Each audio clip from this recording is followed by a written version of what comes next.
नमस्कार। राष्ट्र, राष्ट्रियता, सभ्यता र संस्कारको सङ्गम बागमती टेलिभिजनको समाचारमा स्वागत छ। म गौरव अधिकारी। प्रारम्भमा मुख्य समाचार।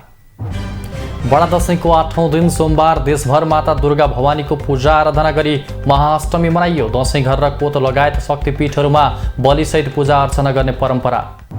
समानुपातिको संशोधित बन्द सूचीबाट 29 जना उम्मेद्वारको नाम फिर्ता।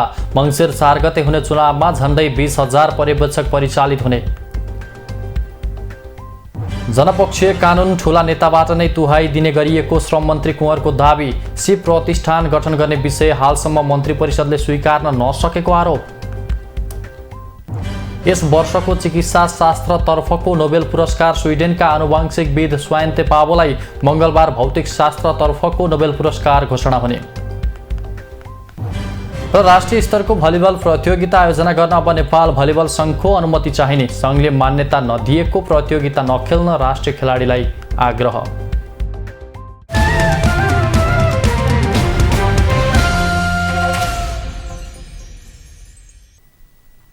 सुरु गरौँ महाअष्टमी सम्बन्धी समाचारबाट। बडा दशैंको 8औं दिन सोमबार देशभर माता दुर्गा भवानीको पूजा आराधना गरी महाअष्टमी मनाइएको छ। दशैं घर र कोत लगायत शक्तिपीठहरूमा बलिसहित पूजा अर्चना र दुर्गा सप्तशती पाठ गर्ने परम्परा छ। काठमाडौँका दक्षिणकाली गुहेश्वरी मैतीदेवी, कालिका स्थान नक्साल भगवती, भद्रकाली शोभा भगवती, विजेश्वरी इन्द्रायणी, रक्तकाली, वज्र योगिनी, सङ्कटा, वज्र बाराही लगायत शक्तिपीठमा बलि दिने प्रचलन छ। दुर्गा भवानी, महाकाली, महासरस्वती र महालक्ष्मीको प्रतीक मानेर चामल, सुनचाँदीका गहना, सुपारी, जनै र नैवेद्यसहित 9वटा वस्तुको दुर्गा थापी पूजा गर्ने चलन छ। किसानले फलामे औजारको पूजा गर्छन्। यस्तै सवारी साधन हुनेहरूले आफ्ना साधनलाई बलिसहित पूजा गर्छन्।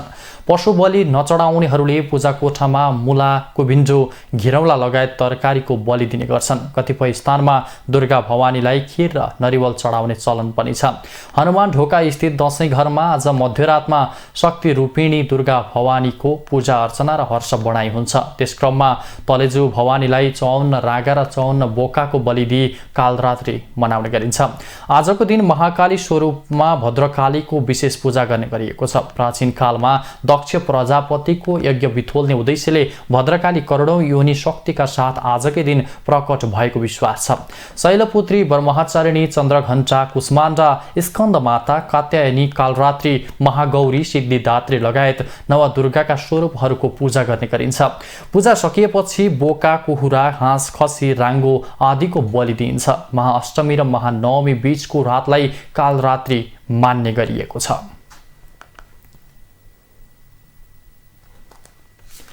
राष्ट्रपति विद्यादेवी भण्डारीले महत्त्वपूर्ण शक्तिपीठहरूको दर्शन गर्नुभएको छ। सोमबार राष्ट्रपति भण्डारीले काठमाडौँको नक्साल भगवती, शोभा भगवती, भद्रकाली, मैतीदेवी, कालिका स्थान सङ्कटा, नरदेवी पुगेर पूजा आराधना र दर्शन गर्नुका साथै टीका र प्रसाद ग्रहण गर्नुभएको हो। दशैंका अवसरमा हरेक वर्ष राष्ट्र प्रमुखको हैसियतमा उपत्यकाका विभिन्न शक्तिपीठको दर्शन गर्ने परम्परा रहिआएको छ। बडा दशैंको 8औं दिन आज मुलुकभर माता दुर्गा भवानीको पूजा आराधना गरी मनाइएको छ। काठमाडौँ उपत्यकाका दक्षिणकाली गुहेश्वरी मैतीदेवी, कालिका स्थान नक्साल भगवती, भद्रकाली, शोभा भगवती, सङ्कटा आदि शक्तिपीठमा पूजा अर्चना गर्ने प्रचलन अनुरूप दर्शनार्थीको घुइँचो थियो। त्यसैगरी राजधानी बाहिरका चर्चित शक्तिपीठमा पनि आज महागौरी भगवतीको पूजा अर्चना गरेर महाअष्टमी मनाइएको छ। यसअघि आज बिहान राष्ट्रपतिले काभ्रे पलाञ्चोकको पाँचखाल नगरपालिका 9 स्थित पलाञ्चोक भगवती मन्दिरमा दर्शन एवं पूजाआजा गर्नुभएको थियो। काठमाडौँ उपत्यकाबाट यस वर्ष गएको वर्षभन्दा झन्डै दोब्बर यात्रु बाहिरिएका छन्। यो महिनाको सुरुदेखि फुलपातीसम्म झन्डै 17 लाख उपत्यकावासी दशैं मनाउन आफ्नो घर गएका छन्। विगत 2 वर्ष कोभिडका कारण दशैं मनाउन काठमाडौँ उपत्यका बाहिर जानेको संख्या कम हुने गरेकोमा यो वर्ष उल्लेख्य रूपमा बढेको हो। उपत्यकाबाट बाहिरका जिल्ला जाने सबैभन्दा बढी नागरिकले सार्वजनिक गाडी नै प्रयोग गरिरहेका राष्ट्रिय यातायात व्यवसाय महासङ्घ नेपालले जनाएको छ। अहिले अहिलेसम्म 17 लाखको हाराहारीमा नागरिकले उपत्यका छाडेका छन् भने विजया दशमीको दिनसम्म अझै 2 लाखले उपत्यका छाड्ने अनुमान महासङ्घले गरेको छ। विगतका वर्ष जस्तै यो वर्ष पनि तोकिएको भन्दा बढी भाडा लिने, एउटै सिटमा 2 जनाको टिकट काट्ने, यात्रुलाई टिकट काट्दाको भन्दा फरक सिटमा राख्ने लगायतका समस्या यात्रुले भोगिरहेका छन्। कतिपय यात्रुले पहिले नै टिकट नकाटेर बीच बाटोबाटै गाडी चढ्दा बढी भाडा लिएको हुन सक्ने महासङ्घको अनुमान छ। गाडीले सामान्य अवस्थामा प्रतिस्पर्धा हुँदा तोकिएको भन्दा कम भाडामा समेत यात्रु बोक्ने भए पनि अहिले तोकिएको लिइरहेको महासङ्घले जनाएको छ।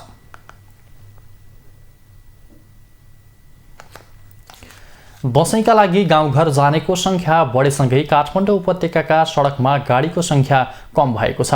उपत्यकामा फुलपाती देखिने गाडीको चाप कम छ। हिजोको भन्दा आज र भोलि झन् गाडी कम चल्नेछन्। यसले गर्दा सडक खाली खाली जस्तै हुन थालेको छ। महानगरीय ट्राफिक प्रहरी महाशाखाले सडक खाली हुँदा धेरैले तीव्र गतिमा गाडी चलाउने गरेको भन्दै त्यसो नगर्न आग्रह गरेको छ। तीव्र गतिमा गाडी कुदाउँदा दुर्घटनाको जोखिम धेरै हुन्छ। दुर्घटना रोकथामका लागि भन्दै प्रहरीले काठमाडौँ उपत्यकाका ठाउँ-ठाउँमा राडर गनसहित सुरक्षा जाँचलाई बढाएको छ। आइतबार एकै दिन तीव्र गतिमा गाडी चलाउने 145 जनालाई ट्राफिक प्रहरीले कारबाही गरेको छ। कारबाहीमा परेकाले 500 रुपैयाँदेखि 1500 रुपैयाँसम्म जरिवाना तिर्नुपर्नेछ।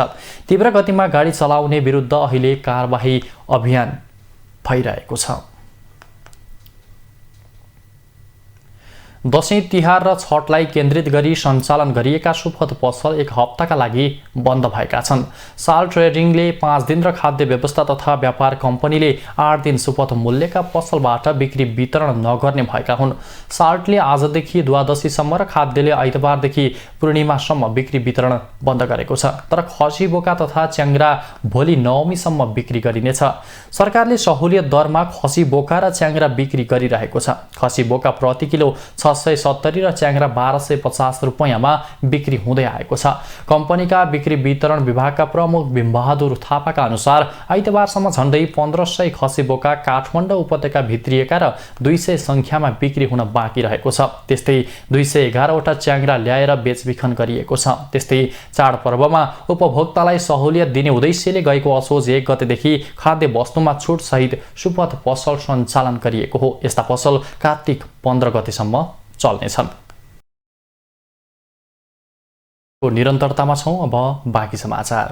राजनीतिक दलहरूले निर्वाचन आयोगमा पेश गरेको समानुपातिक तर्फको संशोधित बन्द सूचीमा सूचीकृत 29 जना उम्मेद्वारले उम्मेदवारी फिर्ताको लागि आयोगमा निवेदन दिएका छन्। आगामी मङ्सिर 4 गते हुने प्रतिनिधि सभा र प्रदेश सभाको निर्वाचनको लागि समानुपातिक बन्द सूचीबाट प्रतिनिधि सभा सदस्यतर्फ 9 र प्रदेश सभातर्फ 20 जना उम्मेद्वारले उम्मेदवारी फिर्ता लिन निवेदन दिएका हुन्। निर्वाचन आयोगका अनुसार प्रतिनिधि सभातर्फ नेपाली काङ्ग्रेस 4, जनता समाजवादी पार्टी 3, नेकपा माओवादी केन्द्र 1 र नेकपा एकीकृत समाजवादीबाट 1 जना उम्मेद्वारले उम्मेदवारी फिर्ता लिएका छन्। यसैगरी प्रदेश सभातर्फ प्रदेश 1 का 6, मधेसका 2, बागमती 10, गण्डकी र लुम्बिनीका 1-1 जनाले उम्मेदवारी फिर्ता लिएका छन्। आयोगले उम्मेदवारी फिर्ताको लागि सोमबार बिहान 10 देखि मध्याह्न 12 बजेसम्म समय दिएको थियो। प्रतिपक्षी नेकपा एमालेबाट परेको सूचीबाट नाम फिर्ता लिने कोही नभएको निर्वाचन आयोगले जनाएको छ। यसैबीच निर्वाचनमा सरकारका अन्य कर्मचारी अपुग भए मात्र शिक्षक तथा विद्यालय कर्मचारी मतदान केन्द्रमा खटाइने भएको छ। यस्तै चुनावका लागि स्वदेशी र विदेशी गरी झण्डै 20,000 पर्यवेक्षक परिचालित हुने भएका छन्। पूर्व प्रधानमन्त्री एवं नेपाल समाजवादी पार्टीका अध्यक्ष डाक्टर बाबुराम भट्टराईले प्रतिनिधि सभा चुनाव नलड्ने घोषणा गर्नुभएको छ। गोर्खाली मतदातालाई धन्यवाद दिँदै उहाँले सामाजिक सञ्जाल मार्फत चुनाव नलड्ने घोषणा गर्नुभएको हो। यसअघि डाक्टर भट्टराईले आगामी प्रतिनिधि सभा निर्वाचन माओवादी केन्द्रको चुनाव चिन्हबाट लड्ने निर्णय गर्नुभएको थियो। 2064 र 2070 को संविधान सभा र 2074 को प्रतिनिधि सभा चुनाव जित्नुभएका भट्टराईले चुनाव नलडे पनि आफूले राजनीति नछाड्ने बताउनु भएको छ। आफूले 3 पटक चुनाव जितेर गोर्खाको दूरगामी विकासमा योगदान पुर्याएको र भौतिक पूर्वाधार बनाएको पनि भट्टराईले लेख्नु भएको छ। मेरो कार्यकालमा गोर्खाको दूरगामी विकास र समृद्धिका लागि आधारभूत भौतिक तथा सामाजिक पूर्वाधारहरू बनेका छन् भने केही सुरु भएका आयोजना पूरा हुन बाँकी छन्। बाँकी रहेका आयोजना पूरा गर्न र ती पूर्वाधारको जगमा अब उत्पादन र रोजगारमुखी योजना र कार्यक्रम ल्याएर ऐतिहासिक गोर्खालाई देशकै नमुना विकासको केन्द्र बनाउन म संसदमा नरहे पनि निरन्तर सक्रिय योगदान गरिरहनेछु, उहाँले फेसबुकमा लेख्नु भएको छ। नेपाली कांग्रेसका वरिष्ठ नेता रामचन्द्र पौडेलले व्यवस्थामाथि सङ्कट कायमै रहेको बताउनु भएको छ। दशैंको अवसरमा भिडियो सन्देश जारी गर्दै वरिष्ठ नेता पौडेलले देशमा सङ्क्रमणकालीन अवस्था अझै कायम रहेको भन्दै व्यवस्थामाथि अहिले पनि सङ्कट कायम रहेको बताउनु भएको हो। देशलाई उल्टो बाटोमा लैजाने प्रवृत्तिलाई निरुत्साहित गर्न जरुरी रहेको उहाँले उल्लेख गर्नुभएको छ। मुलुकलाई स्पष्ट दिशा र लक्ष्य अगाडि राखेर सत्तामा रहेका 5 दलका बीचमा गठबन्धन भएको उहाँको भनाइ छ। परिवर्तनको रक्षा गर्ने र संविधान जोगाउने एजेन्डा लिएर आगामी चुनावमा जाने उहाँले स्पष्ट पार्नुभयो। नेता पौडेलले नेपालको उन्नतिको बाटोलाई अगाडि बढाउँदै मुलुकलाई पश्चगामी बाटोमा लैजान टाउको उठाउँदै गर्ने प्रवृत्तिहरूलाई निरुत्साहित पार्न नेतृत्वको कार्यक्षमता, सुशासन दिने नैतिक क्षमता र नैतिक शक्तिको आवश्यकता हुने पनि बताउनु भएको छ। हामी समाचारको निरन्तरतामा छौँ। अब बाँकी समाचार। हिन्दूहरूको महान पर्व बडा दशैं सुरु भए पनि काठमाडौँ महानगरले यस समयमा पनि अवैध संरचना हटाउने काम जारी राख्ने जनाएको छ। काठमाडौँ महानगरपालिकाले अवैध रूपमा निर्माण गरिएका र सार्वजनिक जग्गा मिचेर निर्माण गरिएका सम्पूर्ण संरचना भत्काउने काम नरोकिने भन्दै यसलाई दशैंको समयमा पनि निरन्तरता दिने महानगरले जनाएको छ। कानुनी रूपमा अवैध ठहर भएका सबै संरचना भत्काउने काम निरन्तर गरिनेछ। त्यसका लागि काठमाडौँ महानगरपालिकाले नक्सा अनुरूप वैध अवैध यकिन गरिरहेको जनाएको छ। अवैध संरचना हटाएसँगै हाल उपत्यकामा भइरहेको पार्किङको समस्या 25% समाधान हुनका साथै ट्राफिक व्यवस्थापनमा सहयोग पुग्ने काठमाडौँ महानगरपालिकाले विश्वास लिएको छ। हाल बेसमेन्ट र अन्डरग्राउन्ड पार्किङ राख्ने शर्तमा कर छुट लिइरहेका 35 वटा भवन रहेको काठमाडौँ महानगरपालिकाले जनाएको छ। ती सबै किसिमका संरचनालाई कानुनी दायरामा ल्याउने तयारी गरिएको छ। काठमाडौँ महानगरपालिकाले यही भदौ 6 गतेदेखि अवैध रूपमा निर्माण भएका र निर्माण भए अनुरूप प्रयोजन नभएका संरचना भत्काउन थालेसँगै अन्य स्थानीय तहले पनि यसलाई कार्यान्वयन गर्न थालेका छन्। राष्ट्रिय परीक्षा बोर्ड परीक्षा नियन्त्रण कार्यालयले कक्षा 12 को ग्रेड वृद्धि परीक्षाको परीक्षा केन्द्र सार्वजनिक गरेको छ। परीक्षा यही असोज 30 र 31 गते सञ्चालन हुनेछ। कार्यालयले गत जेठ 16 गतेदेखि 25 गतेसम्म सञ्चालन गरेको परीक्षामा नन ग्रेड ल्याएका विद्यार्थीको ग्रेड वृद्धि परीक्षाको लागि परीक्षा केन्द्र तोकेको हो। नतिजा अनुसार 1,88,410 जना विद्यार्थीले नन ग्रेड ल्याएका मध्ये ग्रेड वृद्धि दिन पाउने 1,30,878 जनाले दिन पाउने कार्यालयले जनाएको छ। परीक्षामा नियमिततर्फ 3,63,001 जना, ग्रेड वृद्धितर्फ 30,045 जना र आंशिकतर्फ 3,132 जना गरी 3,96,185 जना सहभागी भएका थिए। अब आर्थिक समाचार।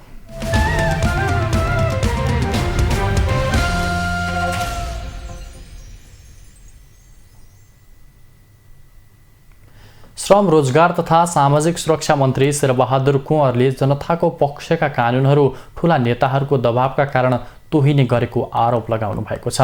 सोमबार 77औं विश्व श्रमिक दिवसको अवसरमा काठमाडौँमा आयोजित कार्यक्रमलाई सम्बोधन गर्दै मन्त्री कुँवरले यस्तो दावी गर्नुभएको हो। उहाँले भ्रष्टाचार, नागरिकता र श्रम आयोग लगायतका ऐन नियम बनाउने ठूला नेताहरूले दबाव दिने गरेको बताउनु भयो। उहाँले अहिलेको सरकारले पनि श्रम आयोग गठन सम्बन्धी प्रक्रिया 3 पटक मन्त्री परिषदमा पुर्याउँदा समेत एजेन्डा नबनेको गुनासो गर्नुभयो। मन्त्री कुँवरले कतिपय जनता सम्बन्धित कानुनहरू संसदमा प्रवेश गर्न नै नदिइकिन दुहाइदिने गरेको दावी गर्नुभयो। उहाँले अर्थमन्त्री श्रम आयोग गठनका लागि तयार भए 10 दिनभित्र नै श्रम आयोग गठन गर्ने ल्याकत मन्त्रालयले राखेको बताउनुभयो।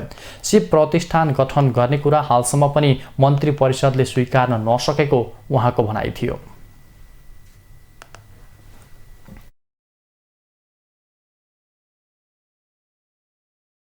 गठन आदेश मन्त्री परिषदमा छ, त्यो मन्त्री परिषदमा पनि किन अड्केको मलाई थाहा छैन। तीनचोटि पठायौँ, मन्त्री परिषदमा एजेन्डाको रूपमा आउँदैन।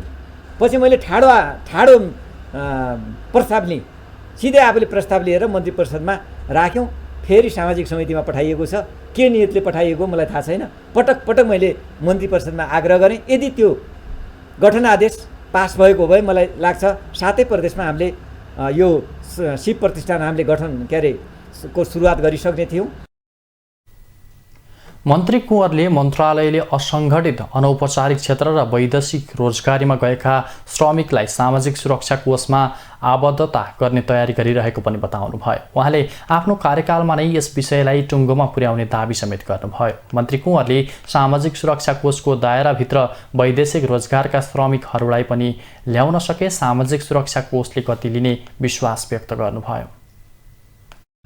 सामाजिक सुरक्षा कोषभित्र वैदेशिक श्रमिकहरूलाई पनि ल्याउने तर्खरमा छौँ।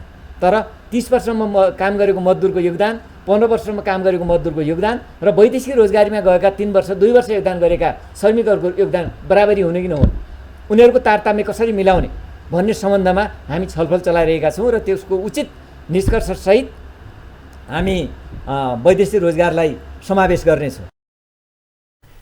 मन्त्री कुँवरले श्रमिकको क्षेत्रमा अझै पनि कयौं समस्याहरू रहेको उल्लेख गर्दै श्रमिक क्षेत्रलाई कसरी मर्यादित र व्यवस्थित बनाउने भन्ने विषय अहिलेको पेचिलो विषय बन्दै गइरहेको बताउनुभयो। श्रम क्षेत्रलाई नेपालमा सबैभन्दा धेरै अपमानित र अव्यवस्थित गरिएको उहाँले स्पष्ट पार्नुभयो। देशभर रहेका उद्योग र प्रतिष्ठानमा 3,81,687 जना श्रमिकहरू रहेको नयाँ विवरण सार्वजनिक भएको छ। केन्द्रीय तथ्याङ्क विभागले सार्वजनिक गरेको राष्ट्रिय औद्योगिक सर्वे रिपोर्टमा यस्तो तथ्याङ्क सार्वजनिक भएको हो। विभागका अनुसार यो सङ्ख्या तलबी, ज्यालादारी र कामदार श्रमिकको हो। नेपालमा अध्ययन प्रतिवेदन अनुसार नेपालमा सबैभन्दा धेरै कामदार श्रमिक औद्योगिक उत्पादनशील क्षेत्रमा छन्। दोस्रो धेरै श्रमिक कर्मचारी रहेको क्षेत्र विद्युत, ग्यास, बाफ तथा वातानुकूलन क्षेत्र हो। तेस्रो धेरै श्रमिक रहेको क्षेत्र पानीको आपूर्ति, ढल निकास, फोहोर व्यवस्थापन र त्यसको उपचारात्मक क्रियाकलापहरूको क्षेत्र हो। यस्तै खानी तथा उत्खनन क्षेत्रमा बाँकी श्रमिक छन्। विभागको विवरण अनुसार औद्योगिक उत्पादनशील क्षेत्रमा नेपालमा 3,81,681 तलबी कामदार छन्। विद्युत, ग्यास, बाफ तथा वातानुकूलन क्षेत्रमा 17,238 जना, पानीको आपूर्ति, ढल निकास, फोहोर व्यवस्थापन र त्यसको उपचारात्मक क्रियाकलापहरूको क्षेत्रमा 12,587 जना र खानी तथा उत्खनन क्षेत्रमा 5,719 जना श्रमिक कार्यरत छन्। यस वर्षको दशैंमा केन्द्रीय बैंकको ढुकुटीबाट करिब 56 अर्ब रुपैयाँ बराबरको नोट बाहिरिएको छ।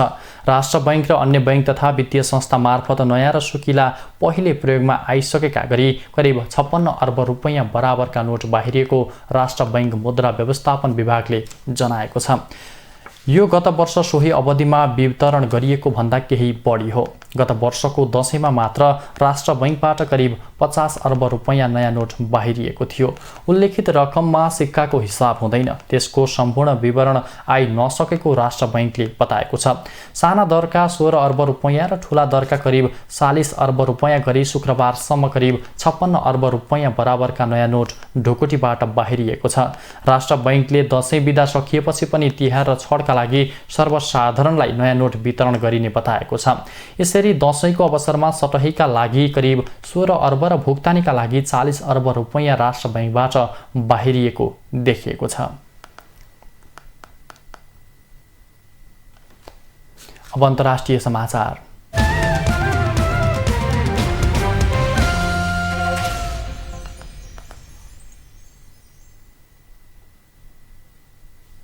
सन् 2022 को चिकित्सा विज्ञानतर्फको नोबेल पुरस्कार स्विडेनका आनुवंशिकविद स्वान्ते पावोले पाउनु भएको छ। पावोले विलुप्त पूर्वजहरूबाट आधुनिक समयका मानिसहरू कसरी विकसित भए भन्ने विषयमा गरेको खोजको लागि नोबेल पुरस्कार जितेको छनौट समितिले जनाएको छ। समितिले पावोलाई विलुप्त होमिनिन र मानव विकासको जिनोमहरू सम्बन्धी गरेका खोज अकल्पनीय रहेको पनि जनाएको छ। जर्मनीको म्याक्स प्लान्क इन्स्टिच्युट फर इभोल्युसनरी एन्थ्रोपोलोजीका संस्थापक र Okinawa institute of science and टेक्नोलोजीमा सहायक प्रोफेसरको रूपमा पनि काम गर्ने पावोले हेर्दा असम्भव देखिने कुरालाई अनुसन्धानबाट पूरा गरेको खबरमा उल्लेख छ। भोलि मङ्गलबार भौतिक शास्त्रतर्फको, पर्सि बुधबार रसायन शास्त्रतर्फको र बिहिबार साहित्यका लागि नोबेल पुरस्कारको घोषणा हुनेछ। यस्तै शुक्रबार नोबेल शान्ति पुरस्कार र आउँदो 24 गते सोमबार अर्थशास्त्रतर्फको पुरस्कार घोषणा हुने खबरमा उल्लेख छ। यो पुरस्कार संसारको सबैभन्दा प्रतिष्ठित स्विडेनको कारोलिन्स्का संस्थानको नोबेल सभाले प्रदान गर्दै आएको छ। नोबेल पुरस्कारको राशि 9 लाख अमेरिकी डलर रहेको छ। इरानमा हिजाब विरुद्ध चलिरहेको विरोध प्रदर्शनका क्रममा सुरक्षाकर्मी र विद्यार्थीबीच झडप भएको छ। प्रदर्शनमा उत्रिएका शरीफ विश्वविद्यालयका विद्यार्थी र प्रहरीबीच झडप भएको बीबीसीले जनाएको छ। भिडलाई तितर-बितर पार्न सुरक्षाकर्मीले गोली चलाएको सामाजिक सञ्जालमा सार्वजनिक भएको भिडियोमा देखिएको छ। प्रहरी हिरासतमा एक युवतीको ज्यान गएपछि इरानमा सरकार विरोधी प्रदर्शन सुरु भएको थियो। हिजाब कानुनको पालना नगरेको भन्दै 22 वर्षीय मेहसा अमिनीलाई प्रहरीले पक्राउ गरेको थियो। उनको हिरासतमै ज्यान गएको थियो। गैर सरकारी संस्था इरान ह्युमन राइट्सका अनुसार प्रदर्शनमा अहिलेसम्म 133 जनाको ज्यान गएको छ। ब्राजिलमा राष्ट्रपतीय चुनाव दोस्रो चरणमा हुने भएको छ। आइतबार भएको चुनावमा प्रतिस्पर्धी जायर बोल्सोनारो र लुइज इनासियो लुलाले 50% मत पाउन नपाउँदा फेरि चुनाव हुने भएको हो। कुनै पनि उम्मेदवारले 50% मत प्राप्त नगरेपछि दोस्रो चरणमा मतदान हुने भएको ब्राजिलका निर्वाचन अधिकारीलाई उद्धृत गर्दै समाचार संस्था रोइटर्सले जनाएको छ। दोस्रो चरणको मतदान आउँदो अक्टोबर 30 मा हुनेछ। दक्षिणपन्थी नेता बोल्सोनारोले दोस्रो कार्यकालका लागि प्रतिस्पर्धा गर्नु भएको छ। अर्का प्रतिस्पर्धी लुला वामपन्थी नेता हुनुहुन्छ।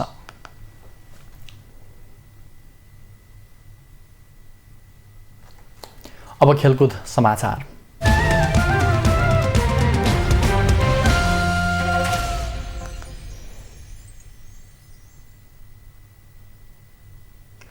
कुनै पनि राष्ट्रिय स्तरको भलिबल प्रतियोगिता आयोजना गर्नका लागि नेपाल भलिबल सङ्घको अनुमति चाहिने भएको छ। नेपाल भलिबल सङ्घले सोमबार सामाजिक सञ्जाल फेसबुकबाट एक विज्ञप्ति जारी गर्दै राष्ट्रिय प्रतियोगिता आयोजनाका लागि सङ्घको अनुमति लिनुपर्ने जनाएको छ। सङ्घले प्रतियोगिताको मिति सङ्घसँगको परामर्श र सहमतिमा तय गर्नुपर्ने जनाएको छ। सङ्घले कुनै पनि क्लब वा संस्थाले बिना जानकारी एनबिए को लोगो राखेमा वा नाम उल्लेख गरेमा कारबाही गरिने र सङ्घको कुनै पनि गतिविधिमा भाग लिन नपाइने गरी प्रतिबन्ध गरिने जनाएको छ। यसैगरी राष्ट्रिय खेलाडीहरूलाई एनबिएले मान्यता नदिएको प्रतियोगिता नखेल्न आग्रह समेत गरेको छ। एएफसी अन्डर 17 एसियन कप छनौट खेल्ने नेपाली अन्डर 17 फुटबल टोली भियतनाम पुगेका छन्। नेपाली टोली सोमबार दिउँसो भियतनामको भियत ट्री सिटी पुगेका हुन्। नेपाली टोलीले साँझ प्रशिक्षण गर्नेछन्। नेपाली टोलीलाई अखिल नेपाल फुटबल सङ्घ एन्फाले शनिबार नै बिदाई गरेको थियो। छनौटमा नेपाल समूह F मा रहेको छ। यस समूहमा नेपालसँगै थाइल्यान्ड, भियतनाम र चाइनिज ताइपेई छन्। नेपालले प्रतियोगिताको पहिलो खेलमा बुधबार थाइल्यान्डको सामना गर्नेछ। पुनः मुख्य समाचार। बडा दशैंको 8औं दिन सोमबार देशभर माता दुर्गा भवानीको पूजा आराधना गरी महाअष्टमी मनाइयो। दशैं घर र कोत लगायत शक्तिपीठहरूमा बलिसहित पूजा अर्चना गर्ने परम्परा। समानुपातिकको संशोधित बन्द सूचीबाट 29 जना उम्मेद्वारको नाम फिर्ता। मङ्सिर 4 गते हुने चुनावमा झन्डै 20,000 पर्यवेक्षक परिचालित हुने। जनपक्षीय कानुन ठूला नेताबाट नै तुहाई दिने गरिएको श्रम मन्त्री कुँवरको दाबी। शिव प्रतिष्ठान गठन गर्ने विषय हालसम्म मन्त्री परिषदले स्वीकार्न नसकेको आरोप। यस वर्षको चिकित्सा शास्त्रतर्फको नोबेल पुरस्कार स्विडेनका आनुवांशिकविद स्वान्ते पावोलाई मङ्गलबार भौतिक शास्त्रतर्फको नोबेल पुरस्कार घोषणा हुने। र राष्ट्रिय स्तरको भलिबल प्रतियोगिता आयोजना गर्न अब नेपाल भलिबल सङ्घको अनुमति चाहिने। सङ्घले मान्यता नदिएको प्रतियोगिता नखेल्न राष्ट्रिय खेलाडीलाई आग्रह।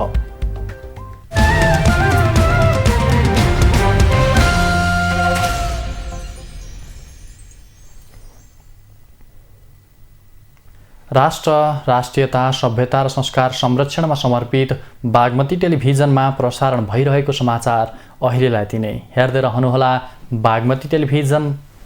नमस्कार।